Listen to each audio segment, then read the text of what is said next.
My name is Daisy. I am 27 years old. I am a housewife and an office worker with a position. My husband, Aaron, is the same age as me. I have a husband who adored his mother too much, and a mother-in-law who likes to bully me as her hobby. Even though there were ups and downs in our marriage, we just celebrated our second year of being a married couple. I am proud of how well I have been able to endure, and work has become my relaxation time. Thanks to this, I have received promotion after promotion and have been promoted to higher positions, which is unusual for a woman. I am in the middle of a business trip, traveling all over Europe for business meetings. Right now, I am also in the middle of a very important meeting. Then something happened. As soon as the meeting started, my phone, set to silent mode, started vibrating. I thought it was an emergency call due to the 2 persistent incoming calls, so I checked my phone under my desk. The incoming call history is filled with my mother-in-law's name, Ellie. What in the world is going on? I hope nothing bad has happened. I was so surprised that I hurriedly decided to return the call. As I was able to leave the desk to return the call, I received another call from Ellie. "Hello, Daisy. Where are you right now?" I tapped the call button on my phone, and at the same time, I heard a voice that sounded irritated.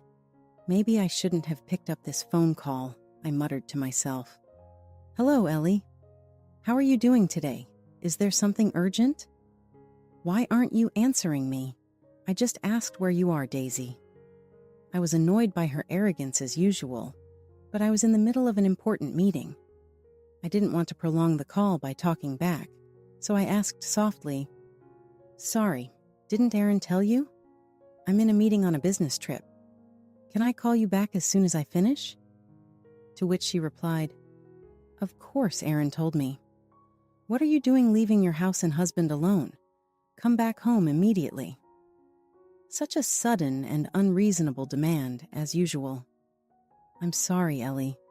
I am just in the middle of an important meeting and I can't just..."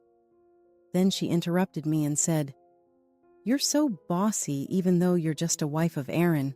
I don't care for your reasoning. Just come back home at this instant. Today is a very important day, do you understand me?" Ellie said, growing frustrated. "Huh? Today is an important day." Since Ellie was reluctant to tell me why she was looking for me to come home, I asked her why today was such an important day. "We're going to celebrate my 60th birthday today," Ellie replied in a smug voice. As I recall, her birthday was planned to be celebrated at the end of the month. It was a surprise to me that it was today.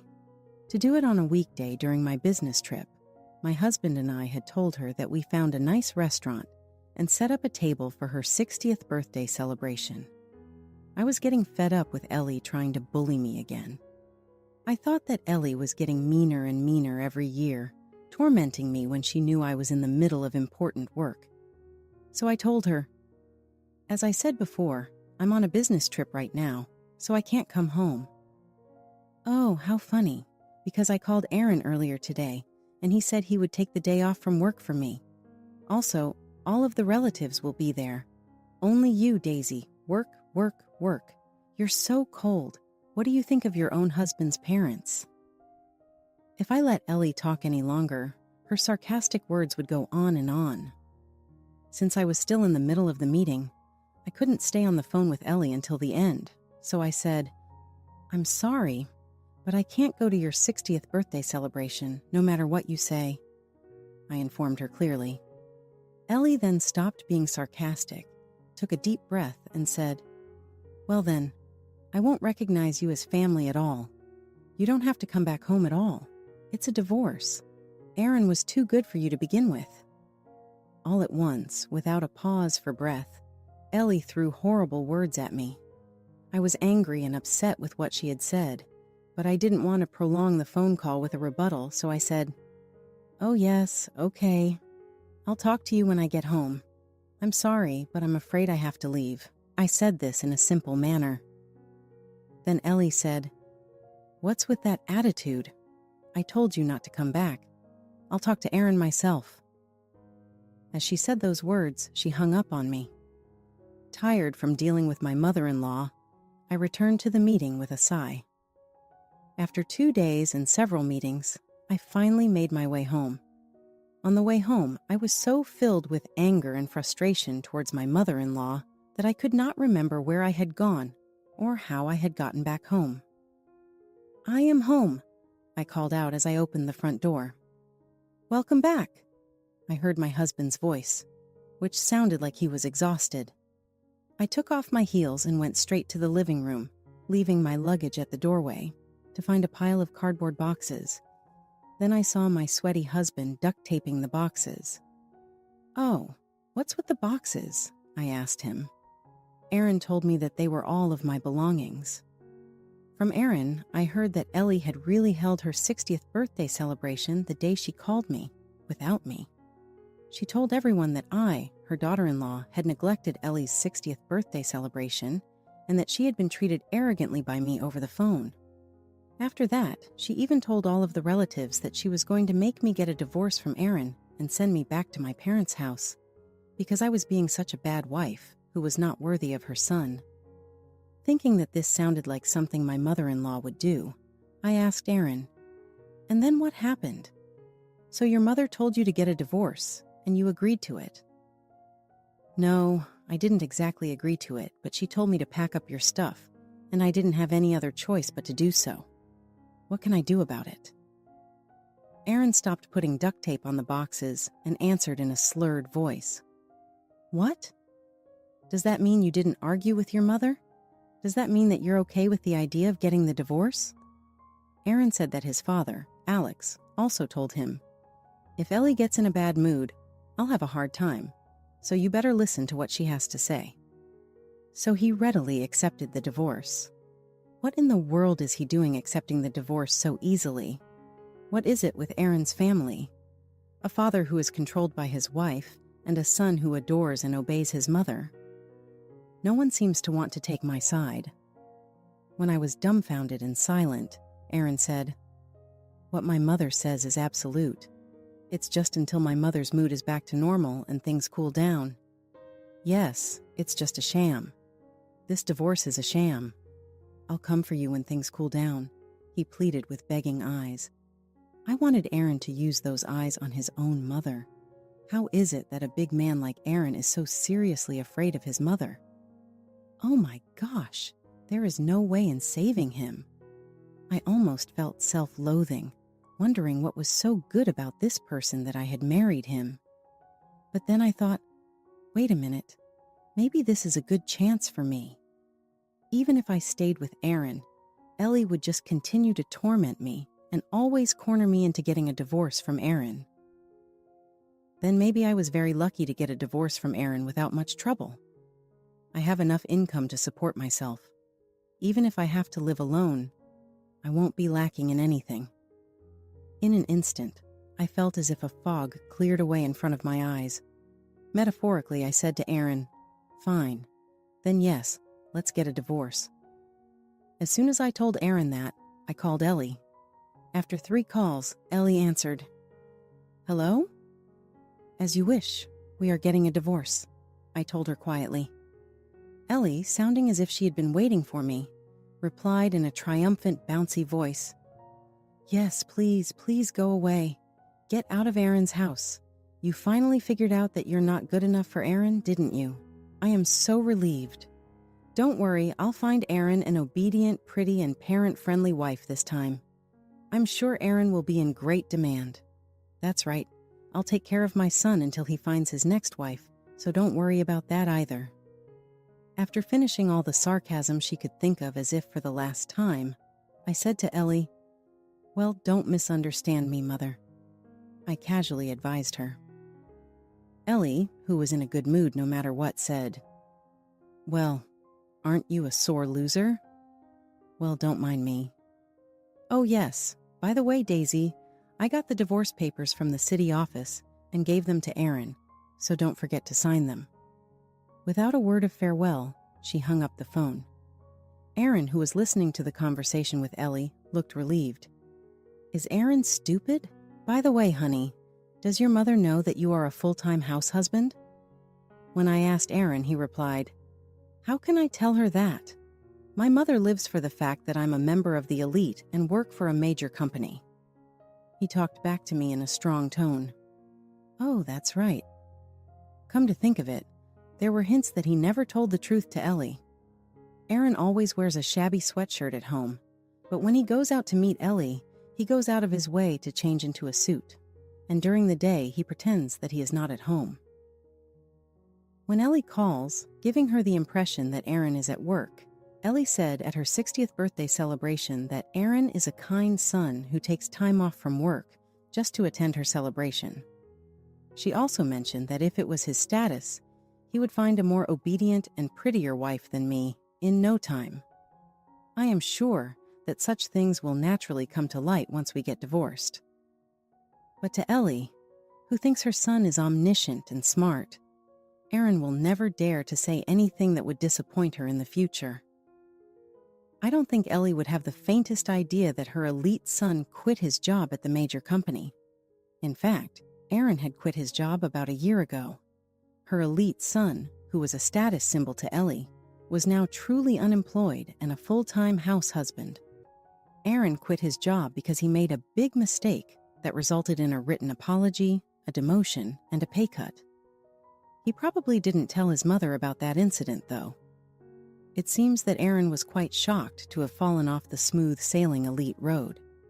Since Ellie pampered and spoiled Aaron, he was very weak and sensitive. When Aaron had to write his report on the mistakes he made, he felt palpitations and nausea just trying to go to the office. He couldn't even leave the house, let alone go to work. At first, Aaron called in to report absences and applied for paid holidays, but eventually, he stopped calling in, and the number of unauthorized absences increased. Then, he got fired from his job. Now it seems that Aaron has no intention of finding another job, and he is depending heavily on my income. Aaron is still unable to tell Ellie this fact, because he knew that Ellie would be very much angry and upset with him if he told her. I am a little disappointed that I can't see how Ellie will react when she finds out about the situation after I leave. I'm sure she will probably be shocked to the point of having a stroke, though. However, it's not my problem anymore. Aaron told me this is just a cover to convince my mother, okay? He handed me the divorce papers, which I submitted immediately. Then I signed a contract for my new apartment and moved in as soon as possible. 1 month later, I received a phone call from my ex-mother-in-law, Ellie, whom I thought I had cut ties with. I wondered what she wanted to see me about now, but I answered, "What do you want from me now? Aren't you glad that you got rid of me?" As I answered sarcastically, she replied, "Well, you're still the same. Just listen to me." Ellie began to talk to me in the same tone as usual. It was about Aaron. After I left from the divorce, Ellie went to Aaron's apartment several times to do household chores, but whenever she went there, Aaron was just hanging around in his room. There was no sign of him going to work. It didn't look like he was sick, so she asked me if I had any idea what was going on. I suppressed the urge to burst out laughing and replied, I see." I replied nonchalantly, "Well, of course he's like that because Aaron has no intention of working at all ever again," as if Ellie had forgotten that she was the one who had kicked me out. She asked, "Daisy, can you do something about it?" "Why should I? You didn't want me to be in your family and wanted nothing to do with me." She was so selfish to ask me for something only when it suited her after having mistreated me for a very long time. Then she said, "Well, I was wondering if you said something to Aaron before you left." I wondered how much she wanted me as the bad guy. Does this person not think that there's a problem with her son and not me? I'm the one who was hurt, you know? Oh, really? You only married Aaron because you could live a luxurious life with him, right? So what is so hurtful about getting divorced? Ellie looked at me as if I had married Aaron for his money. She should quit sleep talking. Huh? You must be joking me. I was the one who supported Aaron financially during our marriage. I was the one who provided for you. To tell you the truth, I couldn't afford to live extravagantly because of Aaron. I was fine with a divorce, but shall I file Aaron for alimony? Ellie couldn't believe what I said and said, "How dare you make up something like that? Daisy, you just forgot to ask for the alimony, didn't you? Aaron has a higher income and position than you. Don't be so unreasonable. If you just want money, Aaron can pay whatever you want. After all, Aaron is a super elite working for the major company." Ellie replied back with a crazy argument. Maybe Aaron hasn't told Ellie the truth yet. If so, I didn't want to tell Ellie about what Aaron is still hiding from her because it sounds like I'm just tattling. But it was a chance to see how Ellie would react when she found out about this situation. I thought it would be a good opportunity to get back at her. So I told her, "Your proud son's a full-time house husband. He quit his job a long time ago." "What? You're lying." Sure enough, Ellie could not accept my words. She raised her voice so loudly that I thought she might tear my eardrums. I took my phone away from my ear for a bit and said, "Why don't you check with the company? Anyway, you'll know who is telling the truth." Eliza became silent for a moment. "Well then, what if? If that's true, how are we going to live? I can't take care of my son with just my pension, and no one will marry my son because he is unemployed. What are we going to do?" Her voice was obviously toned down, and it was working. My face was starting to grin. "What shall we do?" Eliza was silent again for a moment, then babbled something back and forth with the person beside her. Then she said, "Hey, Daisy, will you please come home?" I wondered what she was suddenly saying, but I said, "No, we're already divorced. I wouldn't come back to your family if heaven and earth turned upside down." Then I heard someone near Eliza making a fuss. "I told you that I would come get you back when things cool down," I heard someone shouting. It seemed to be my ex-husband Aaron's voice. Yes, you could remarry my son again, you know." "What are you talking about? No way. I wouldn't do it for the world. Don't joke about this." "Daisy, thank you. Seriously, okay?" I made sure to remind her not to regret it the last time we talked on the phone. I don't want to be involved with a son who loves his mother too much, or have any more toxic mother-in-law relationships ever again. "I did what you told me to do, so could you please stop changing your mind so much?" But there's a bit of a verbal jousting thing going on here. It's not like you take my words this seriously. You've been talking back to me with a nonchalant look on your face no matter what I said, haven't you? I didn't think you'd actually divorce my son, you know. Eliza didn't think I would refuse this offer so firmly. In response to Eliza's bitter excuse, I told her, "Well, I was just putting up with it. Besides, Aaron packed up my stuff and kicked me out without any say in it."